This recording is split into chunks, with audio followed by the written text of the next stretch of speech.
+2 VHSE പരീക്ഷകളിൽ ഉന്നത വിജയം കരസ്ഥമാക്കിയ വിദ്യാർത്ഥികളെ Anchal east higher secondary school PTA സമിതിയുടെ നേതൃത്വത്തിൽ അനുമോദിച്ചു. സ്കൂളിൽ നടന്ന ചടങ്ങ് ജില്ലാ പഞ്ചായത്ത് പ്രസിഡന്റ് S. ജയമോഹൻ ഉദ്ഘാടനം ചെയ്തു. 233 സ്കൂളുകൾ ജില്ലാ പഞ്ചായത്തിന്റെ നേതൃത്വത്തിലേക്ക് അപ്പം അതിന്റെ എല്ലാം ഭാഗമായിട്ട് എന്ത് നേട്ടം നമുക്ക് കൈവരിച്ചു എന്ന് ചോദിച്ചാൽ, പഴയ കാലത്ത് വളരെ വലിയൊരു ചരിത്ര പാരമ്പര്യമുള്ള സ്കൂളാണ് അഞ്ചൽ ഈസ്റ്റ് ഹൈസ്കൂൾ.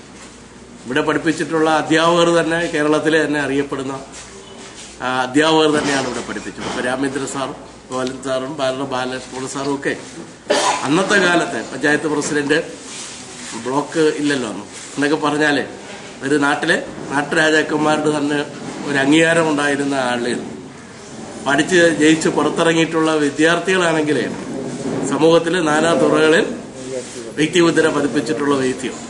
അന്ന് നമ്മുടെ സ്കൂള് ഈ കിഴക്കൻ മേഖലയിൽ തന്നെ എല്ലാവർക്കും ആശ്രയിക്കാൻ കഴിയുന്ന ഒരു സ്കൂളായി തന്നെ ഉയർന്നു വന്നതാണ്. പിന്നീടാണ് പല സ്കൂളുകളും നമുക്ക് ഈ മേഖലയിൽ തന്നെ ഉണ്ടായി. ഇടക്കാലത്ത് നമുക്ക് പല കാരണങ്ങളുമുണ്ട്.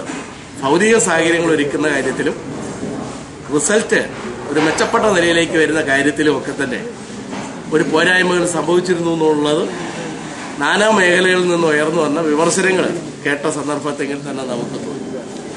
ഇപ്പൊ എന്തായാലും എല്ലാവരും കൂടെ ഒത്തുചേർന്ന ഒരു പരിശ്രമം നടന്നു. ആ പരിശ്രമത്തിൽ ഏറ്റവും പ്രധാനപ്പെട്ടത് നമ്മുടെ പ്രിൻസിപ്പൾ പറഞ്ഞ പോലെ ഭൗതിക സാഹചര്യങ്ങൾ ഒരു സ്കൂളിനെ സംബന്ധിച്ച് അത്യാവശ്യമായിട്ടുള്ളൊരു കാര്യം തന്നെ. PTA പ്രസിഡന്റ് ഷാജഹാൻ അധ്യക്ഷനായി. Block panchayat vice president Laila Beevi, ജില്ലാ പഞ്ചായത്ത് അംഗം Vijayamma Chandramohan, block panchayat standing committee chairperson Suja Chandrababu, Anchal ഗ്രാമപഞ്ചായത്ത് വികസനകാര്യ standing committee chairman Anchal Badaruddin, ആരോഗ്യ വിദ്യാഭ്യാസ standing committee chairman N. Anilkumar, ക്ഷേമകാര്യ standing committee chairperson Lalitha Bhai, Anchal block panchayat അംഗം G. Pramod, KN. Vasavan, PP. Thampi തുടങ്ങിയവർ സംസാരിച്ചു. ചടങ്ങിൽ ജില്ലാ പഞ്ചായത്ത് പ്രസിഡന്റ് S. ജയമോഹൻ എല്ലാ വിഷയങ്ങൾക്കും A+ നേടിയ 17 വിദ്യാർത്ഥികളെ അനുമോദിച്ചു. സ്കൂളിന്റെ ഭൌതിക സാഹചര്യങ്ങൾ കൂടുതൽ മെച്ചപ്പെടുത്തുന്നതിനാവശ്യമായ സാഹചര്യങ്ങൾ ഒരുക്കുമെന്ന് അദ്ദേഹം പറഞ്ഞു. News bureau, Anchal.